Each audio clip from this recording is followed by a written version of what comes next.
Mark Denholm at Breakfast Podcast. Hello, welcome to episode 190 of the Atom Radio Best Bits of Breakfast podcast. And this is Mark Denholm at Breakfast.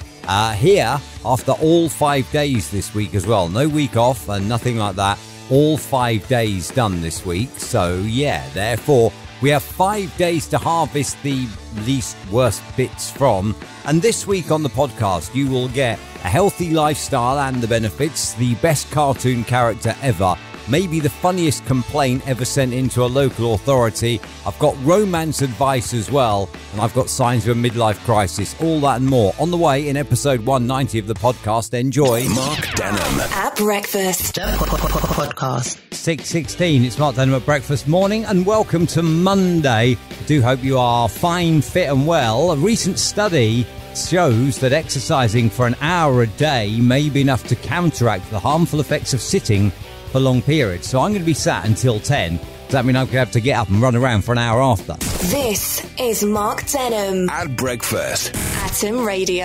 Over the next few months, things will gear up for reproduction, obviously with the transition of Monarch. There will be new banknotes, there will be new coins, there will also be new post boxes, there will be new stamps. I would imagine stamps would be first though, obviously all featuring the image of the now King, King Charles III. And that will all happen over the next few months, and it'll be a little while though before you see new notes and coins. Mark Denholm at Breakfast. This is Atom Radio. It's Chocolate Milkshake Day today, it's Grandparents' Day, and it's also Video Games Day as well today. I'm going to have to find a Chucky Egg emulator now, aren't I, to fit in with the day. Mark Denholm at Breakfast Podcast. Wakey, wakey. I can say that because the only sense that doesn't fully rest when we're sleeping is our hearing. There we are. You see, everything else does. You can't see when you're asleep. You can still hear. Weird, isn't it, how the human body actually develops and works out. It is so weird. This is Mark Denholm at Breakfast. Atom Radio. It was this day in 1969, 53 years ago, the animated mystery comedy Scooby-Doo, Where Are You? First aired. And from that we've had Scooby-Doo, Where Are You? We've had the Scooby-Doo show, and we've had What's New Scooby-Doo as well. And they've all been absolutely amazing. Probably my favourite cartoon character, if I'm honest. This is Mark Denholm at Breakfast.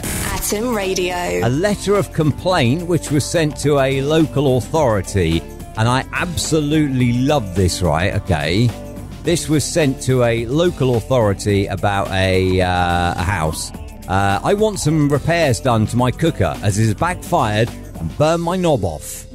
I love that. Mark Denholm at Breakfast Podcast. You know, like your fingerprint, your thumbprint, totally and utterly unique, so they say. Did you know that your tongue print, the pattern on everyone's tongue, is equally as unique as a fingerprint by all accounts? I'm just thinking now, should ever Apple Face ID fail, maybe you could just lick your phone and unlock it.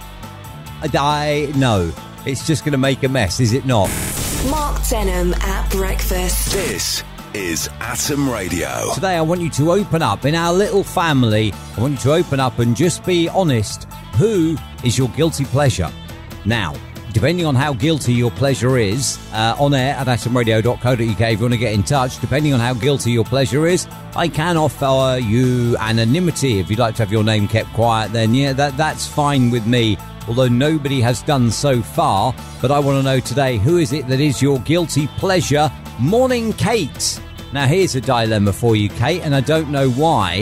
You've not said anything, if I'm honest. But Kate says, my guilty pleasure is the barista in my local Starbucks.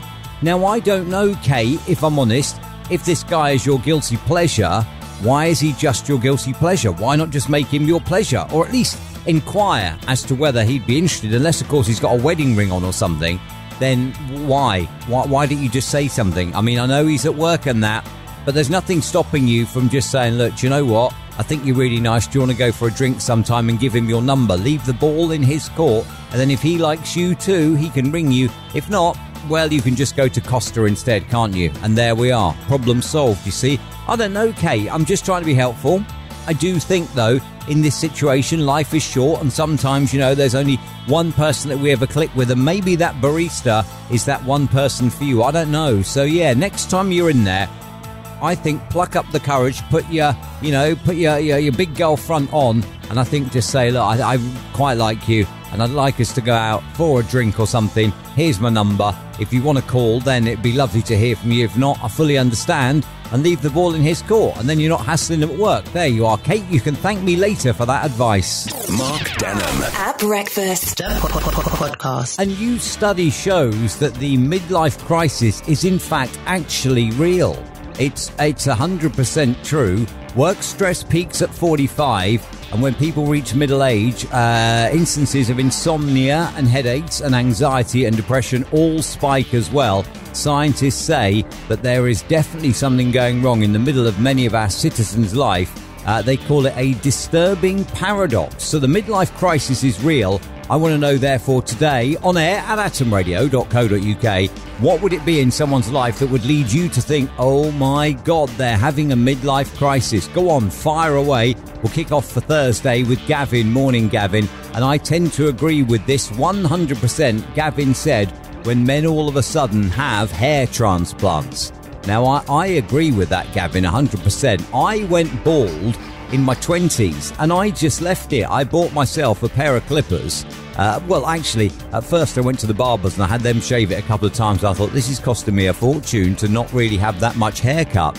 So I bought myself a pair of clippers, and ever since I have shaved my own head, sometimes with the razor, sometimes with the clippers. But I don't get really why, people feel the need to stick hair in, especially, I'll give you an example of this, Gavin, especially, I have now been bald since my 20s, right? Typical male pattern baldness.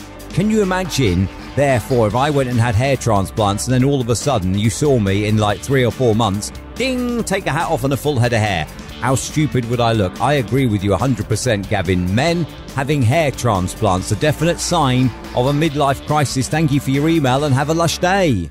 Mark Denham at Breakfast podcast. Emojis we're talking today. The emoji that you think is flirty and the emoji that you think is an absolute no. Describe them. Don't actually send the emoji, because I never know really what they are. On air at atomradio.co.uk. It is said, though, that 92% of us use emojis every day. I am in that 92%, according to the US emoji trend report from Adobe. Sending the suggestive vegetable, the aubergine, can make you less likable to the recipient. So if you are flirting with someone, do not send that one, even if you are among the 92% of people who send an emoji every day. This is Mark Denham at Breakfast. Atom Radio. See, vital lesson to you. Read the whole headline before jumping to an assumption. Pilot lives out dream on flight with his wife and 3 daughters. It then goes on to say, as cabin crew, I didn't read that bit. Mark Denham at Breakfast podcast. Episode 190 is a wrap. I am still lost at the thought of somebody getting hair transplants. I know it's very, very popular now, and I know that many people make a lot of money out of doing it, but I just can't see the point now. I mean, when my hair started to fall out and thin, at no point in time did I ever think, oh, I wish I could get hair transplants. I don't even think they did hair transplants then, but at no point in time did I ever think, oh, I wish I could put it back. Genuinely, never, ever, ever, ever. And even now, when hair transplants are available, I wouldn't do it. Firstly, because I don't need to. And secondly, because I'd look like a complete prat, wouldn't I? If all of a sudden I had a full head of hair, I would look like a complete prat. And the other thing as well now is you can get your hair tattooed on. I guess you'd probably have to shave your actual hair, but you can get a hairline tattooed onto your head. I mean, why? That's surely another sign of a midlife crisis. Anyway, thank you so much for checking out episode 190 of the podcast. We'll do it all again. It's Tuesday to Friday this week. So Tuesday to Friday, 6 till 10 on Atom Radio. Mark Denham at Breakfast podcast.